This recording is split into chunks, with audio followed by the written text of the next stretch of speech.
In 1999, the second Pokemon movie hits theaters. The album Californication by Red Hot Chili Peppers goes on sale and on television. The 7th season of The X-Files premiered. Meanwhile, in WWE, most of the bets were placed on Stone Cold and The Rock. Although this year would be the one of WWE's total consecration, and an incredibly popular superstar would make his debut. Greetings to Public School Omega 5836 and Sinistar 5041. If you want me to greet you, just comment on this video. I really make a big effort to bring you this series. And even though our views are growing, very few people hit like. Can we set a goal of 1,000 likes? Please, I would really appreciate it. At the end of 1998, Undertaker was still building his demonic ministry of darkness. The Rock had turned heel and become WWE champion, and both Steve Austin and Mankind were fighting for the title. This would end on the January 4th episode of Raw, where Mankind would defeat The Rock. Let me tell you something. This Raw episode was pre-recorded while World Championship Wrestling aired live. World Championship Wrestling's commentators chose to spoil Raw's results to keep viewers from tuning in. When they revealed Mankind would win the title, over 600,000 people switched their TVs to WWE that night. And that would establish WWE in the ratings war, because from that day on, World Championship Wrestling never beat Vince's company in the ratings again. Later, The Rock would demand his rematch, and that's how the first event of the year, Royal Rumble, came about. What made this match so interesting was that they were only willing to give The Rock another chance, another opportunity, on the condition that it would be an I Quit match. The corporation would now have to think of a way to achieve the seemingly impossible, to make Mick Foley quit. And their way of doing it was for The Rock to deliver 11 brutal unprotected chair shots to the champion's head. In a moment that was considered too extreme even for the audience. Afterwards, a recording played over the arena. Speakers made it seem like Mankind had given up, giving the great champion an unlikely victory under the most violent circumstances.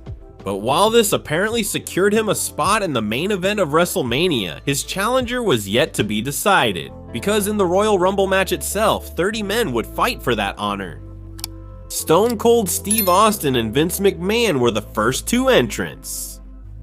Following this, it was the first time the Rattlesnake officially faced the Boss in a match.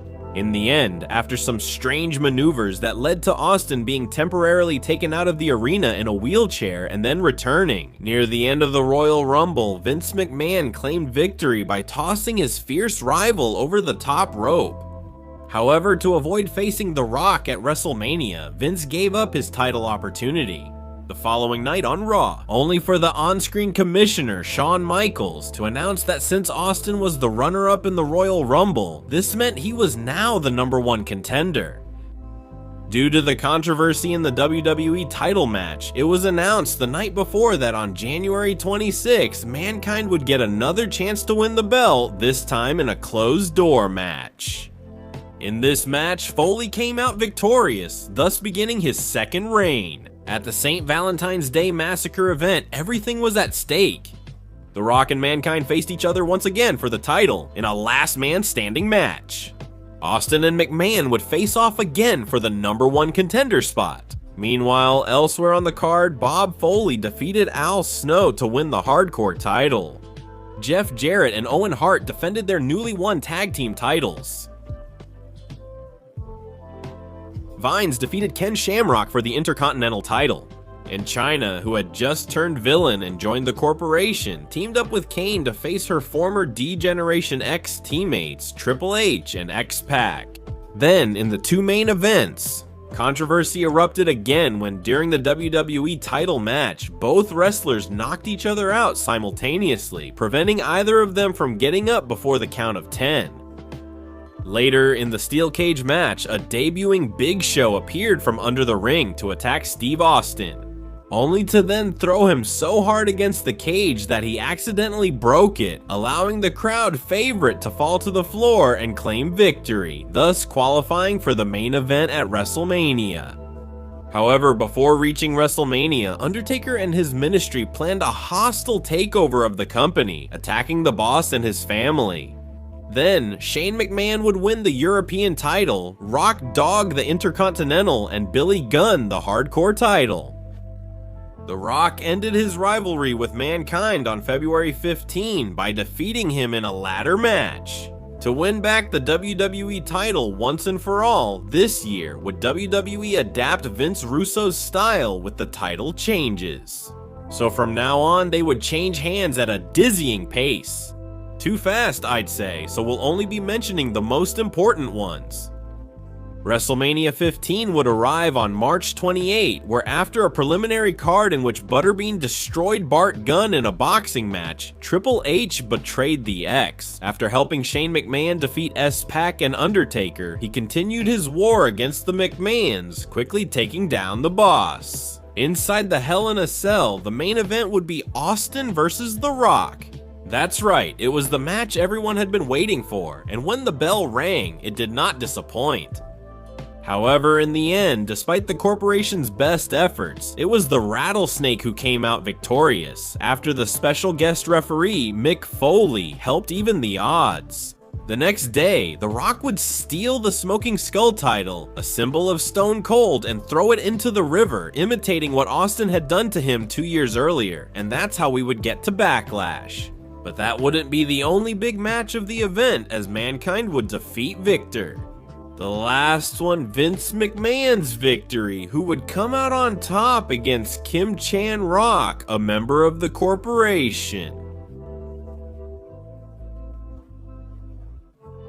Once this was over, Austin and The Rock would face each other again in a match that possibly surpassed the first one, as for more than 17 minutes they put on a real fight. In the end, Austin would come out with the victory. This led to The Rock finally doing what all the fans wanted to see. The following night on Raw, he left the corporation and turned face. As for Snake, Rattlesnake, well, after saving Stephanie McMahon from Undertaker's secret wedding, that same night he saw the Deadmen rise to the #1 contender spot. However, before their match took place, WWE launched a new weekly show called SmackDown, which would air live on the United Paramount Network channel.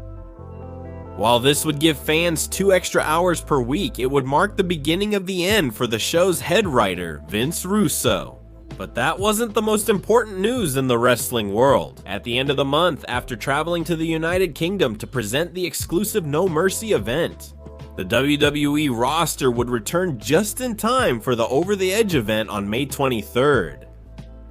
At this event, Undertaker would win the WWE title from Steve Austin after Shane McMahon turned heel. The Rock continued his rise as a face by beating Triple H. But the only thing people remember from this event nowadays is the tragic death of Owen Hart, who passed away after a stunt in which he was supposed to descend from the ceiling with a harness went wrong, causing him to fall more than 21 meters to the ring. So, despite continuing with the show at that moment, something that generated a lot of criticism, WWE dedicated the following night's episode of Raw to the memory of Owen Hart, halting storyline development and having fellow wrestlers compete in his honor. Once everyone in the company had the chance to mourn his loss, everything went back to normal.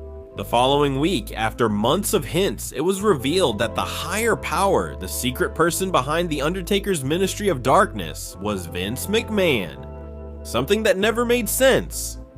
Then, Linda and Stephanie McMahon came down to inform the McMahons that as revenge for the hard time they had put Stephanie through, they had given control of the company to Austin himself, making him the majority owner of WWE. This led to some great comedic segments. In the following weeks, Austin assumed control of the company's headquarters. He organized drinking contests, restructured management in his own image, and, by the way, threw cow manure in McMahon's office. Vince and Shane would challenge the Rattlesnake to a handicap ladder match at the King of the Ring event on June 27. There, after an unknown figure raised the briefcase containing total control of the company, preventing Austin from reaching it, the McMahons finally managed to regain power. Of course, that wasn't all that happened during the event, as Billy Gunn became the new King of the Ring and Undertaker. He successfully defended the WWE title against The Rock. But that reign was about to end, as in his last act before losing control of the company, Stone Cold had secured himself a shot against the Dead Man. The following night on Raw, during that match, which got the highest ratings the show had seen up to that point, Austin came out victorious again, starting his 4th reign as champion. The fully loaded event would be memorable for seeing Triple H finally reach a new level by defeating The Rock and becoming the #1 contender for the world title. This would apparently set the stage for the main event on August 22 SummerSlam, with Austin as champion and Triple H as the challenger. Everything pointed to the match being settled in a one-on-one contest. However, before reaching that point, several obstacles arose. When at one point China became the #1 contender, and it was even originally planned for China to defeat Austin for the title, but in the end, this didn't happen. When it was time for the match, it became a triple threat that included the Snake, the Game, and Mankind. To everyone's surprise, those who were expecting Triple H's coronation, that night it was Foley who became champion with the 3-count victory made by the then governor of Minnesota and former WWE wrestler Jesse. The Body, Ventura, The Undertaker, and Big Show became tag team champions by defeating the new alliance of Kane and Spack. Test, who by then had started an on-screen relationship with Stephanie McMahon, would face Shane McMahon for the right to keep seeing her. After beating McMahon's son, that night, the romance between Test and Stephanie McMahon blossomed, and soon they began planning an on-screen wedding. The following night, Triple H defeated Mankind on the Raw after SummerSlam to finally reach the top. But that didn't mean nothing good awaited Mick Foley, because around that time, he would team up with The Rock, and together they would briefly become tag team champions. Meanwhile, China, hoping to become champion, had started pursuing the then Intercontinental Champion Jeff Jarrett. At the same time, Al Snow and Vic Bosman started an infamous rivalry for the hardcore title, in which Vic Bosman took Peeper, Snow's dog, and he ended up cooking him. If we go back a bit before SummerSlam, on the August 8 episode of Raw, Chris Jericho made his debut in the company, leaving World Championship Wrestling in one of the most memorable segments in the entire history of the Red brand. Despite a rough start for the new roster, Unforgiven was already set for September 26th, facing X-Pac in a singles match. At the same event, Extreme Championship Wrestling fans gave the newcomers Dudley Boyz a cold welcome. Also, in an increasingly tangled main event, the vacant WWE title was put on the line in a 6-man match. The reason the title was vacant was that on the September 16 episode of SmackDown, Vince McMahon had returned to television on the condition of granting Austin a rematch for the title he lost at SummerSlam. However, what ended up being the biggest news of the night was that after insulting the boss and his family, Triple H ended up losing the title to Vince that same night, although with the help of Stone Cold. Realizing he couldn't defend the title, McMahon vacated it the next week, which led to the aforementioned 6-man match. Ooh, what a mess, my god! In just over 20 minutes, the wrestler reclaimed his lost gold, despite the boss putting up every obstacle. Now finally at WWE's top, the new champion would take his belt to the last event of the year in the United Kingdom called Rebellion, where he would defend it against The Rock in a steel cage match. That being said, by the time the company returned to the United States for the next big event, right? By then, Vince Russo had already resigned, taking his fellow writer Ed Ferrara with him to World Championship Wrestling. Now, without the man who was supposedly responsible for much of the success of the Attitude Era. Up to that point, WWE was forced to look for a solution to the situation. However, they had nothing to worry about for the moment since they didn't. Mercy revitalized tag team wrestling within the company in a tag team ladder match between Edge and Christian, who faced the Hardy Boys. And the match they put on made them instant stars, starting a revolution in the tag team division. Meanwhile, elsewhere on the card, the fabulous Moolah, at 60 years old, became champion after defeating Ivory. Chyna made history by becoming the first female Intercontinental Champion after finally defeating Jeff Jarrett. And after all this, in the main event, Steve Austin finally got his shot against Triple H for the WWE title. Unfortunately, by then, the neck problems of the Rattlesnake after the near paralysis he suffered 2 years earlier had gotten worse. So much so that he was going to have to undergo surgery, something that would keep him out of action for the entire next year. So, since this would be his last match for a while, he would be in charge of closing the event that night, which would guarantee him a big victory at the end. However, the fans still hadn't realized that this was his farewell, since the company continued on. They were promoting the main event of the next show. Survivor Series was set as a triple threat with Austin, Triple H, and The Rock until the night of the event. In fact, it wasn't until a backstage segment showed Austin being run over by an unknown driver that the fans realized he wasn't going to wrestle that night, and instead they would have Big Show. Someone who, despite being a legitimate giant, hadn't had a leading role since he joined WWE earlier that year.